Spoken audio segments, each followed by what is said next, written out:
పల్నాడు జిల్లాలో దారుణం జరిగింది. పెదకూరపాడులో దంపతులపై దుండగులు అటాక్ చేశారు. ఇంట్లో ఉన్న బాల గురవయ్య, అరుణ దంపతులను ఆధార్ కార్డు ఉందా అంటూ వచ్చి ఒక్కసారిగా దాడికి పాల్పడ్డారు. తమ వెంట తెచ్చుకున్న రాడ్ తో ఒక్కసారిగా అటాక్ చేశారు. అడ్డుకున్న అరుణ గొంతు కోసి పరారయ్యారు. తీవ్రంగా గాయపడ్డ బాల గురవయ్య ప్రస్తుతం హాస్పిటల్లో చికిత్స పొందుతూ ఉన్నారు. మా ప్రతినిధి కాంతి ఉన్నారు. కాంతి, నిజంగా చాలా దారుణం. అసలు ఏమైనా ట్రేస్ చేయగలుగుతున్నారా? పోలీసులు ఏం చెప్తున్నారు? సుమతి, ప్రస్తుతం పోలీసులు అయితే క్లూస్ టీమ్ని తీసుకొచ్చే పనిలో ఉన్నారు. పోలీసులు అయితే అక్కడ ఉన్నటువంటి అంటే వారు తెచ్చుకున్నటువంటి రాడ్ తోటి అలాగే తలపై కొట్టడంతో అతను గురువైన హాస్పిటల్కి తీసుకెళ్లారు. గొంతు కోసివేయడంతో ఆమె అక్కడికక్కడే మృతి చెందినట్లుగా కూడా తెలుస్తుంది. అయితే ప్రస్తుతం అక్కడ క్లూస్ టీమ్ చేరుకుంది.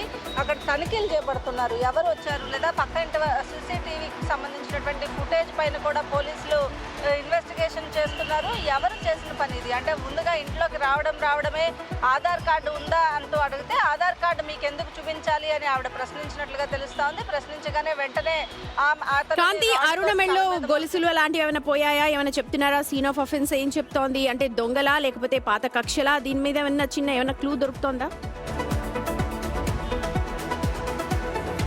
ప్రస్తుతం దానికి సంబంధించి అంటే వాళ్ళు ఎలా అయితే ఉన్నారో ప్రస్తుతం అలాగే ఉన్నట్లుగా తెలుస్తోంది. వచ్చిన దుండగుడులు ఎందుకు వచ్చారు, దొంగతనానికి వచ్చారా లేకపోతే వీరికి తెలిసిన వారే వచ్చారా అనే దానికి సంబంధించినటువంటి ఇన్వెస్టిగేషన్ అయితే ప్రస్తుతం పోలీసులు చేస్తున్నారు. క్లూస్ టీమ్ కూడా రంగంలోకి దించడం జరిగింది. ఇక ప్రస్తుతం ఇన్వెస్టిగేషన్ తర్వాత ఏమైనా కొంచెం క్లూ దొరికే అవకాశం ఉన్నట్లుగా తెలుస్తోంది. ముందు అతని పరిస్థితి కూడా కొంత విషమంగా ఉండడంతో అతన్ని ఆసుపత్రికి తరలించారు. ఇద్దరే ఉన్నారు ఇంట్లో కాబట్టి ఎవరు చేశారు అనేది అయితే కొంత క్లారిటీ లేదు. ఆమె ఎట్లా అయితే పడిపోయిందో రక్తపు మడుగులో నుంచి ఆమెను తీసుకుని హాస్పిటల్కి అయితే తరలించడం జరిగింది. రైట్ కాంతి, నిజంగా చాలా దారుణం. పెదకూరపాడులో ఒక దంపతులపై దాడి చేశారు. ఆమె గొంతు కోసేశారు అడ్డొచ్చిందని. అలాగే ఆ బాల గురవయ్య అతనిపై రాడ్ తో దాడి చేశారు. మరి ఎవరి పని ఉంటుంది? పాత కక్షలా లేకపోతే దుండగులా, దొంగలా అన్న దానిపైన పోలీసులు అయితే ఇప్పుడు అక్కడికి చేరుకున్నారు. క్లూస్ టీం కూడా చేరుకుంది. మనకు మరి కాసేపట్లోనే డీటెయిల్స్ అందే